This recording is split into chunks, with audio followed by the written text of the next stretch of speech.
good morning, good afternoon, and good evening if you're watching. This is Miro African Diaspora TV. Welcome to Biafra Today. This is essentially a program where we discuss social and political issues as well as cultural issues affecting the life of Biafrans home and abroad. In today's program, we are going to talk about saboteur as it affects the Biafran struggle of today. It can be said that the most remarkable impact of British colonization on African nations is not even the amalgamation of the independent nations that had nothing in common with each other, but rather the introduction of foreign values that destroyed traditional values. The result of this development is the emergence of self-centered individuals with total disregard to traditional values that are machinery of moral homogeneity and practices that are crucial to our identity. Given the current Biafran struggle, which is a movement to restore our destroyed values and identity, the issue of lack of unity among the Biafrans seems to have become a major discussion. On the one hand, the Biafran movement is one of the largest movements under the sun today.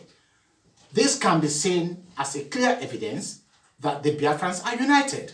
On the other hand, there is evidence that some Biafrans have turned their back on their own brothers to serve the biddings of the British lapdogs, the Fulani Caliphate. So, to discuss this issue, I have with me today in studio Mazi, George Ndubisi, and Mazi Andy Emekaduru. So, welcome, gentlemen. Thank you. Thank you. I would like to start with you, Mazi George Ndubisi. My question. Yes. Is the issue of unity a problem to the Biafran struggle? Thank you very much. Thank you very much, listeners. The issue of unity is actually a very big problem. It requires no rocket scientist to know the answer.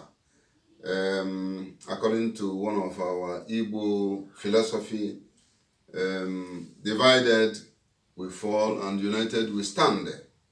It has actually played a very big role in African unity, in African success, in African emancipation in general.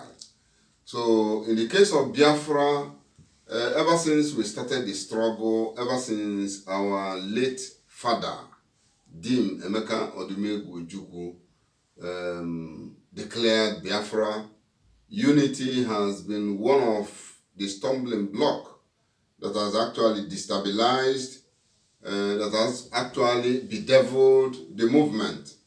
In this very current dispensation, Nnamdi Kanu has actually did a lot. People see him as the Jesus of the time. But then, having said that, I believe that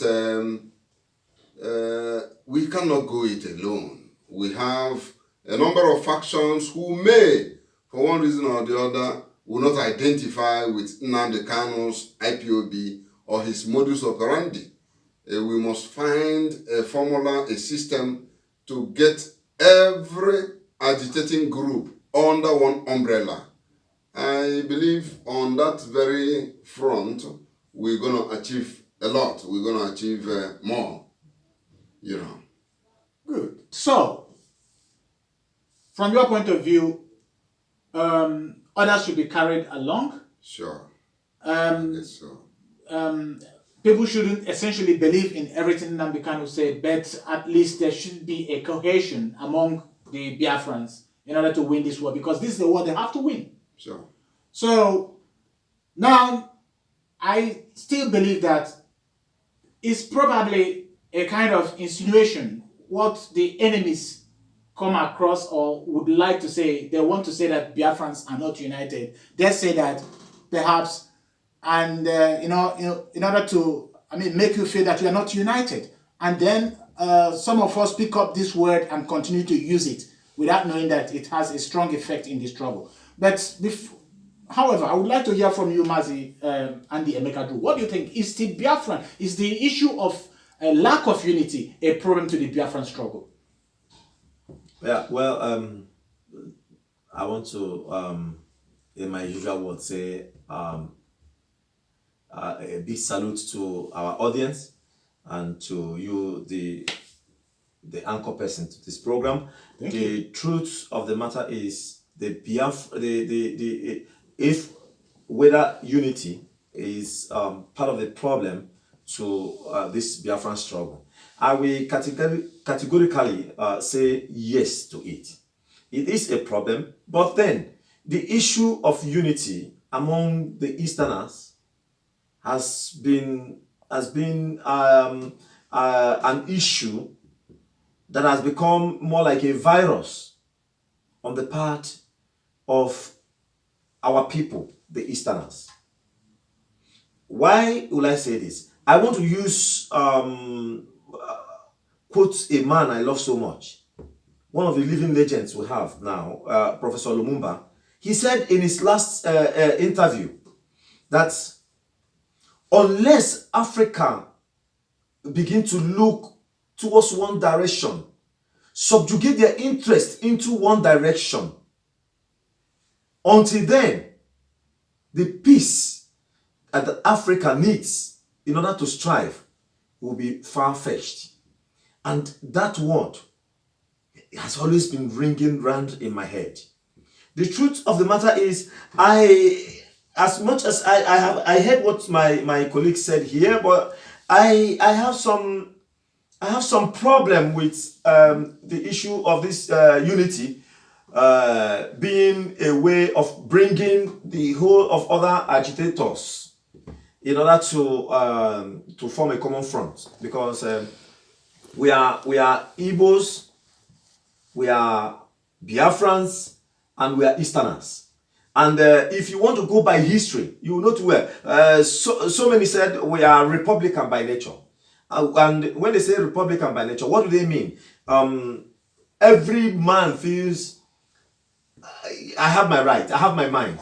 I will say my mind irrespective of what you think or what you believe. And my mind is what I believe and it's my stand. And I want to hold up to my mind and to my stand to almost, if not to infinity, you know. So it's also part of the problems that we are having as part of Biafrans in achieving our goal. Now, coming to talk on the issue of the other agitators coming, whether it will be a means of bringing them together, it will like what an injunction in Bible that says, it will be easier for the camel to pass through the eyes of the needle than for other of these agitators to come together. Why do I say so? So many of them have been polluted, corrupted.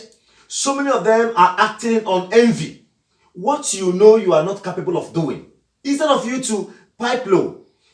Me, myself as a person, if I see something in you that is quite special, and I know that this area I am not able to, even if I dive into this area, I will not be able to succeed as much as you are succeeded. You know what I would do? There's one book we read when we were in secondary school. She stoops to conquer. I will stoop in order to learn that from you. And so, if others can actually, we have antecedents of how other of these agitators and groups have actually moved forward this agitation towards realization of Biafra. But when Mazi and Kanu came on board, every Dick and Harry, even my last child, the moment you show it on the television, the next thing he will run, Papa, here is Mazi and Kanu. Why? Because his voice is loud, his precisions are clear, and what he is agitating for is, before every Dick and Harry, obvious. And his mind, his status, he stands by it. This is somebody with other, I wouldn't want to bore us, with other means of trying to bribe him, trying to bring him to succumb and all that, and which he had not agreed. And I know too well that other agitating groups, we can do well if other agitating groups can begin to learn and to say, now that we have somebody who is actually on a right track, let's see how we can support. But you know one thing, because we have been bewitched, brainwashed over time. It is very, very, very, very, very difficult. But however you see it, we are getting there. So, whether they like it or not. Thank you. So thank you very much. So just to make it sure, so you are saying essentially that we have been made to assume or believe that we are not united.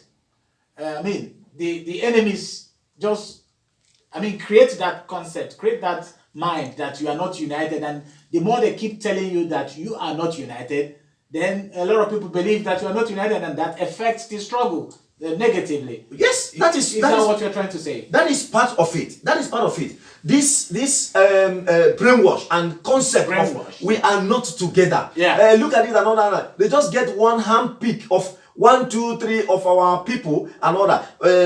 Give them a little fund. This is the corruption we're talking about. Fund them a little bit and enables them and give them the wherewithal to begin to go about to have the means to go about doing one manner of nonsense or the other, and creating unnecessary hula baloo here and there that we are not together. Yeah. But that concept is dead on arrival because large vast of Biafrans are aware of this, of what is on ground. I want to chip in something. Okay, go ahead. We must not live on illusions. The disunity on the part of Igbo people, the Biafrans, the African, is real. Okay. The disunity was planted and the seed germinated successfully. If you look at the societal structures, you see what I will call the modern day warrant chiefs, be it the politicians, those of them we call the Igwes, those of them we call our honorable men of the house, and indeed those of them we call the pastors. These are segments or the denominations which we knew nothing about. These are institutions that were brought about by foreigners or agents of foreign cultures. And these are walls of division which an ordinary man may not see. So this disunity is real. On the part of Nnamdi Kanu, the sole leader of the Biafran movement of the time, it is very, very necessary that he accept or recognize these walls of division to be able to know how to navigate through them. Okay. You understand? Yes. Good. Now, the issue of disunity is a real thing it's discussed, and you said that there is evidence that there is a disunity, and you said, well, this could be a kind of insinuation, this could be a kind of what our enemies will just come up with in order to put more disunity among us, Now, let me ask you this question. Yes. The white man's value that was brought to us and instilled to us from generation to generation, we agree that it is a distortion to our sense of justice. Do you think that this also has is a setback to the Biafran struggle? Sure, to 100%. As a matter of fact, nothing that came to Africa from the Europeans was meant to do Africa any good. Not that yesterday when they came in, and not today. The Nigeria we are fighting to liberate ourselves from was actually a deity conceived by the Europeans. Don't forget that they jumped into Africa. They brought Africa up in a piece of, on a plate, and divided us without our consent. So their sole motive was to subjugate, was to loot, was to exploit. And that is what we must get clear into our mind. Their form of education, their religious concept, their, colonization of history, colonization of images of God, it was actually a shamble to the African understanding or African spirituality. So, like I was saying, my dear friends, the concept of God, the understanding of ourselves, the history of Africa, was all erased. It was completely bottled and buried. And that is why we are finding it very difficult, like Chinua Achebe said, a man who does not know when the rain started to beat him will certainly not know where he dried his cloth. Okay, excuse me, let me just come inside. I Yes. guess the point you're trying to make, you are trying to say that the white man's values that was brought to us essentially distorted our way of thinking. Exactly. And then you are, but what I want you to say or tell our viewers is how these new values, these alien values that was brought to us affect the Biafran struggle. How does it effectively how is it affecting, how has it become a kind of a problem to the Biafran struggle? I get you. Now let me get down to the Biafran struggle. Don't forget, we were existing before the white man came. Yes. Regardless of a completely different ethnicity, language, mode of thinking and so on, they intentionally merged a people who are not supposed to be together was merged together. Yes. Until this moment, they are insisting of maintaining this idol or female deity called Nigeria. A deity which has continued to feed on her people's blood, which has continued to seal up every window of opportunity. We are young talents, we are, sons and daughters can express themselves. Now that is one thing. Initially we talk of this disunity among the struggle. The seed of disunity was systematically planted in Africa, in Igbo society, and this seed of disunity is now playing out in our struggle. The labeled big man who sits in the seat of government is actually not interested in the day-to-day plight of a common man. The big pastor or the preacher man who eats from preaching is not interested in the day-to-day life of a common man. There is this individuals who straitjacket their individualism. Don't forget, it was a concept they gave to us, they raised for heaven. Our people used to say, "No so anigwe bu n'isi n'isi." It was a totally false concept. Okay. The African or the Igbo spirituality people were in the business of looking after themselves and after nature. It was not a selfish thing. It was never a race of, individual on its own. So that is what is now playing out in this our Biafran struggle, and people heartlessly will go out there to collect money and then betray these people because he is thinking, or he or she, or he is thinking about himself, his immediate family, or his or her bank accounts. Good. So there is no sense of moral, and this sense of moral has been erased completely. as the new value Erased was brought. completely. Yes. There is actually no morality in the religion they brought to us. Yeah, and this. And as because there is no consequence. Yes. Okay. It was the late Jelly Lawrence of Ghana, peace to the dead. He was, kind of making reference to our shrines and our deities. You dare not swear when Igbo land was Igbo land, you dare not swear before any of these deities and then mess around with people's wealth or the money belonging to the community. But this time around, they swear with 10 Bible on the right hand, or 10 Quran on the other. And you may not essentially sabotage the well-being of your people because you will be afraid of the consequences. The consequences, yes. Okay. But the Europeans, sorry, let me come in again. The Europeans kind of demonized these entities. They made us actually. I can see that you are going deeply into this spirituality. This clothes you're wearing, what is it actually for? You know, when you are costume. It's not, call it costume, Okay. call it my cultural. Your cultural attire. Regalia, yes. Okay. Having been away from home, there is this longing for home. Okay. You know, so it's actually a traditional garment. We have gone right round to what they say they gave us in the name of spirituality. Africa had actually no religion. Okay. You know, the religion was kind of organized game.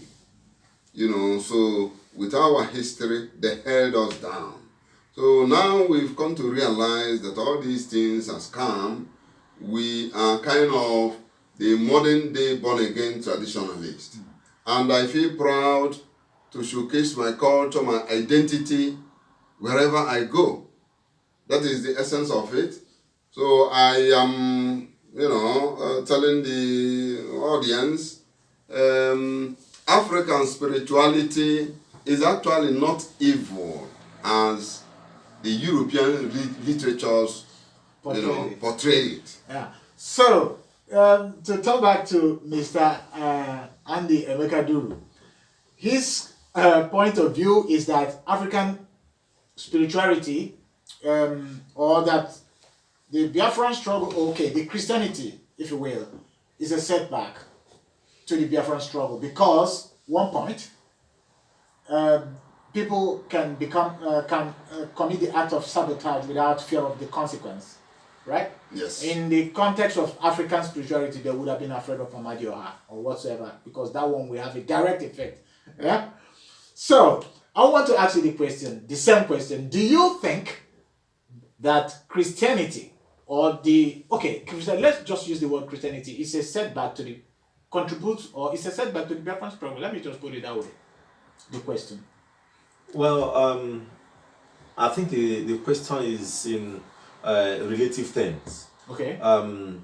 Anyway, before I start, I had thought that my colleague here, Pa George, while talking about his African spirituality and the rest of them, he should have showed us some of those the scepter or the staff, so that you see how so many of our audience we get frightened of him. But I'm not afraid of things like this because I have seen it over time. Okay. But all the same, these are epitome of African traditions. Thank you. Or you said it right. Things that Africa ought to hold dear firm. Okay. The truth of the matter is, the Bible said when men slept, the enemies came and sowed tares. Now we put every of this blame on white man's subjugation. White man coming to take over, like one professor was also saying, that they asked us to close our eyes when they came to our place. Let us pray. And they were having their Bible in their hands, and we were having our livestock and lands and everything. And they asked us to close our eyes. They want to pray. And having the understanding of Africa and the means of prayer, they asked us to close our eyes. When we closed our eyes, before the prayer ended, only for us to open our eyes and see that the Bible is already with us, and the lands, our lands, and our livestock already become theirs. And it's just an analogy, and which going by the way these Europeans. But then most times, when we say Europeans, it looks like as if it's all encompassing of Europeans that were there that did this subjugation. We should be able to point out direct where our problem is coming from. Majorly, Africa or West Africa, majorly, the problem of westernization came from the British. If we should be able, British and the French colony, if we should be able to focus and direct our this thing, because when we talk about white man, there are also so many of the white men, so many of them that came with some good concepts and rest of them. And the issue of Christianity, please. I would can like I point? Yes, but I would like you to address this issue. Do you think that this Christianity is a new value? It has effect on the way we think. Okay? It has effect on the way you and I conceive our environment, or even react to things that are being directed to us. All right? We have to accept that this is a fact. But the question is, I want to know, does it also affect the Biafran struggle? This is what I want to know. Okay. Whenever I talk, I always refer to statements, or the issue that brought us on what my colleague here actually said. He said that the white man, whatever the white man had brought to us as African, was a fake, were totally a means to demean, exploit, destroy, demonize African cultures, values, norms, and ways of life. Yes. I don't totally agree with that. Why? Because I give it to him 60%. Okay. I give it to him 60%. Why? But not 100. Of course. But not 100. Why am I not giving him 100%? Okay. When you talked on the issue of morality, you said our morals and values, everything has been depleted on a white man's. You know why I said it? I said it because it's about the foundation. Allow me to say the foundation of our homogeneity. No, but I have you guys actually have to allow me to air my point, because we are talking about all the things. I wanted to make it clear to you why it is very important for us to conceive the issue of Christianity and its relation to the Biafran struggle. Because we are talking about unity. Yeah. Okay. We are talking about lack of unity as a problem, as it discussed in many places in the media, that it creates a kind of impact in the Biafran struggle. I can just in 1 or 2 minutes maybe summarize this, if that's what you want. Go ahead. The issue of whether the Christianity is affecting the Biafran struggle, I will actually say yes. Why will I say yes? I am a Christian. I keep saying it. I make bold to say it. I am a freedom fighter. I make bold to say it anytime, any day. And I owe no one any apology to say that. I studied in... I was born and bred, so to say, in Nigeria. I don't know. It makes me feel somehow when I mentioned Nigeria, because I'm so highly disappointed of seeing myself as being. We are talking about the identity, of course. Coming from the Nigeria. The identity was forced on us. Yes, it was actually forced on us. I agreed, but I did my schooling up to the university and even up to master's degree, also right there in Nigeria. I know what my parents went through, and I know what I went through on my own to succeed as a person.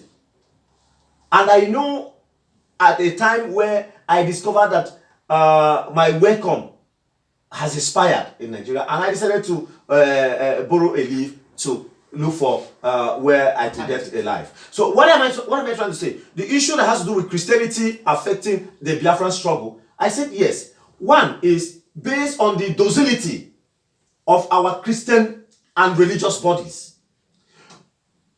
Had it been, if you make reminiscence on other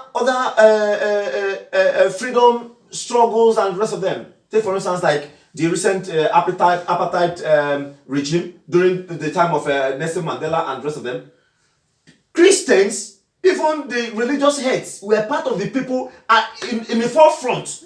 In the forefront, agitating. What Mandela is saying is right. What Mandela is saying, give it to him. In today Nigeria, is only one man among the religious leaders, even including my so respected able Reverend who pastored me, who is my mentor and all that. Growing up in his church, I used to hear him talk and speak out when evil is being done. But these days, everybody just kept mute. Only one person. Who is that person? Bishop Kuka has been the only one talking among the religious leaders. I actually and this question. it's you will come inside. causing a problem. I want to say something in relation to what is happening to us now. Okay. Yeah, an average African or Igbo man or average Biafran may not know the Christianity and what gave rise to this Christianity. The struggle which they say Jesus Christ of Nazareth was into during his time. Now, it is very, very necessary that we understand the political environment of the time, you know, to be able to understand that the man called Yeshua ben Yosef was not moving around the trees and around the valleys preaching love your neighbor and pray for your enemy.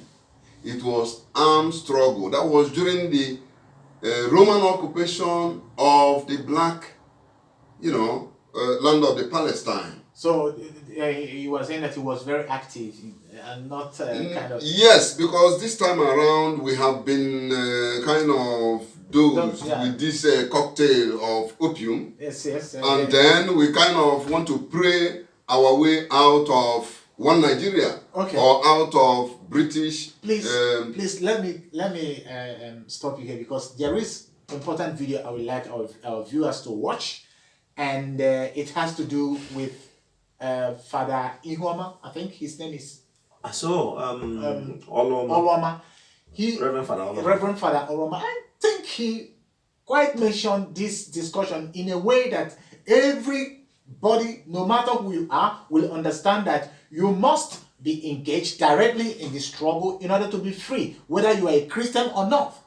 Mazi Nnamdi Kanu has been doing this and fighting for these people, and yet you still have people around him that will tell you he's not doing enough because he has not been doing it in the Christian way, the way they wish. But Reverend Father Uloma, as you call him, made a statement that is very interesting, and he gave an analogy with Lazarus and Jesus Christ.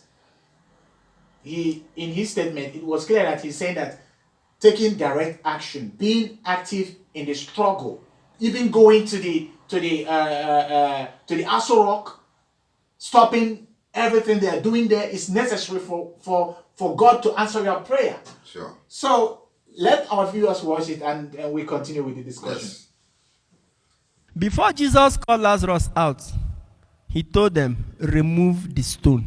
He told the people, remove the stone. There was a stone covering Lazarus. So Lazarus was not just in the grave, but there was a stone covering, which is normal. But Jesus said, remove the stone before. And then Jesus said, remove the stone. And when they removed the stone, now Jesus prayed.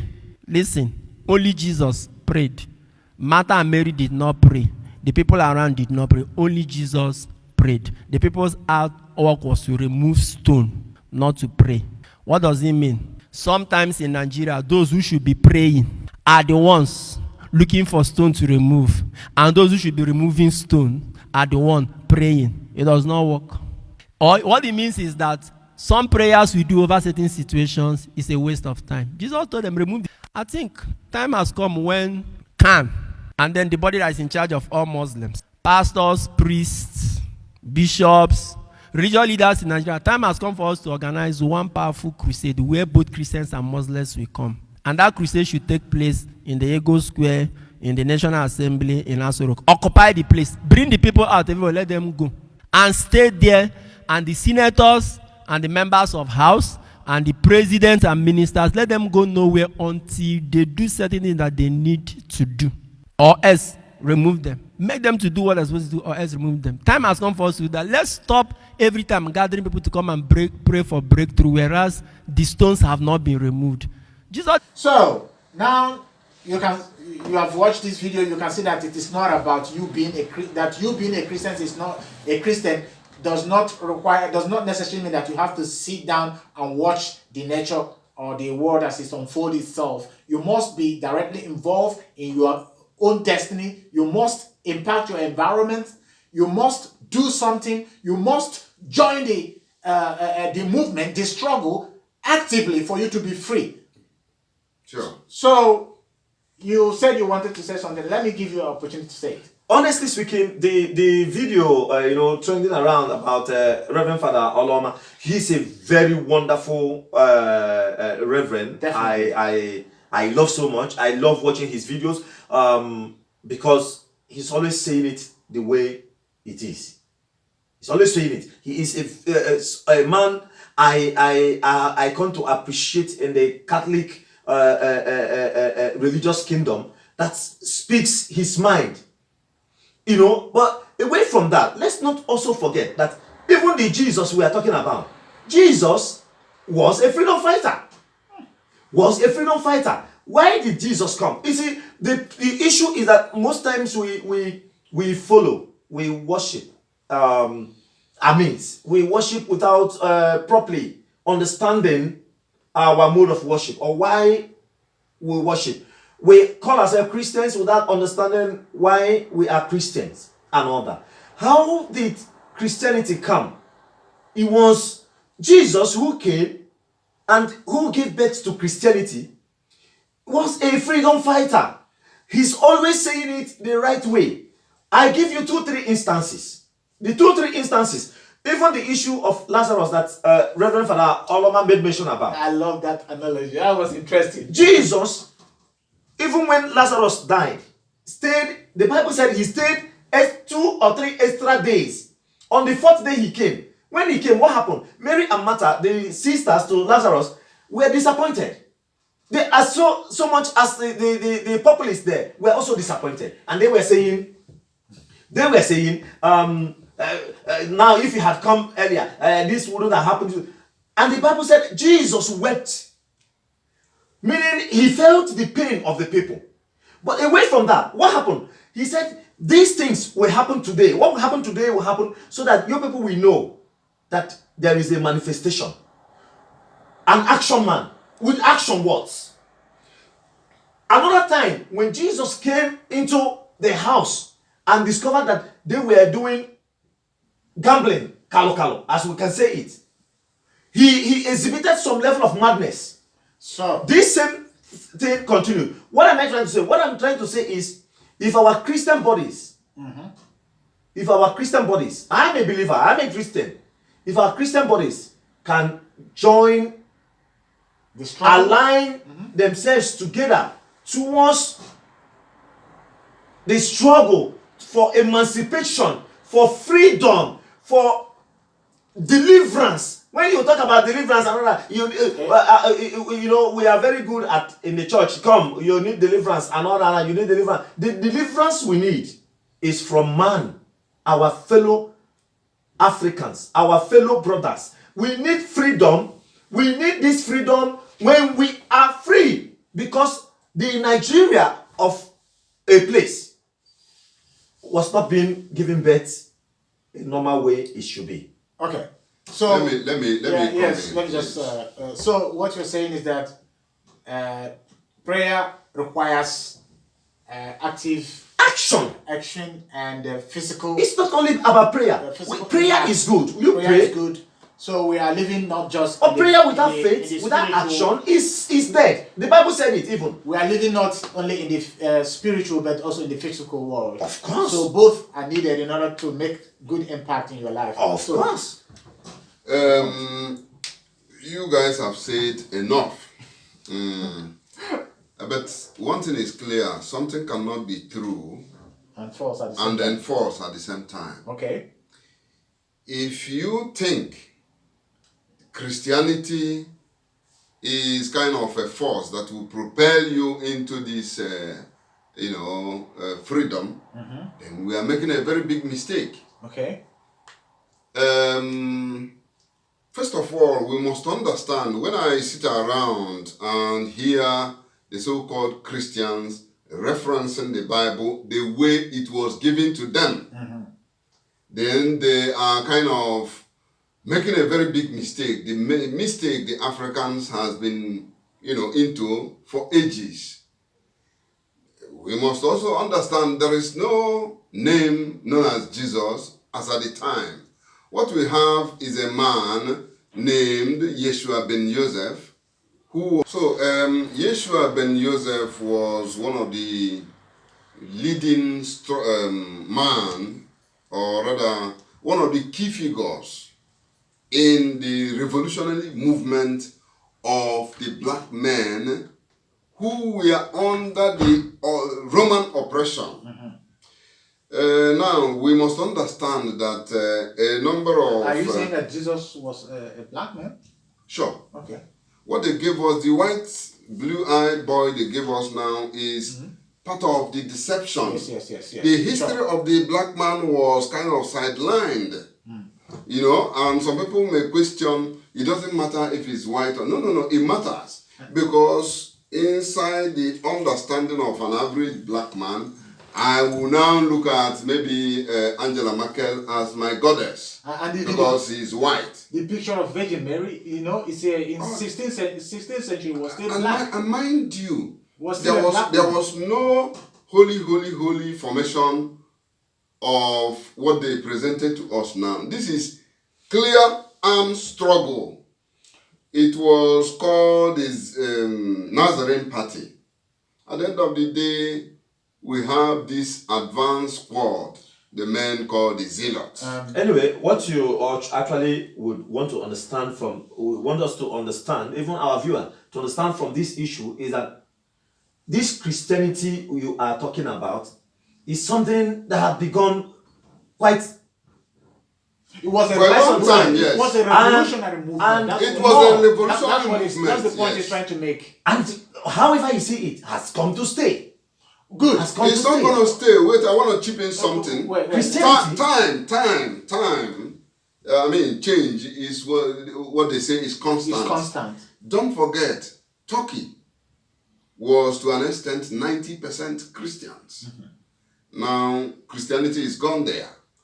Don't forget, Europe, where we are staying now, the Romans also overran them. But when you talk about Turkey, you are bringing exactly the essence of the Biafran struggle and the reason why we are agitating to liberate ourselves to avoid what happened in Turkey from happening to Biafrans. Because you cannot be liberating yourself. If we keep quiet from it, automatically we will be having problem, because if you say you don't have anybody you serve, somebody that you will serve will be provided for you, and that is what they are doing. So what you are saying, we cannot liberate ourselves with their formula. What you are saying is that for us to be free, we must find a new formula. We must find something very new. The formula they gave us now is the formula of subjugation. And you cannot liberate yourself with their formula. Yes, and you are saying that Christianity has gone into our marrow, and to the extent that it will be difficult to take it out of our life again. Of course, Christianity is part of our system and lives in an upstream of every existence of Africa. I want to tell this to our viewers. The point here is that the old tradition, old way of life is always something that we are used to or accustomed to, and it's always difficult to take it out of life. If that's the point you are trying to make in the context of Christianity, I can agree with you. But the issue is that, like Mazi George said, it is a value that was brought to us with intention of subjugating us.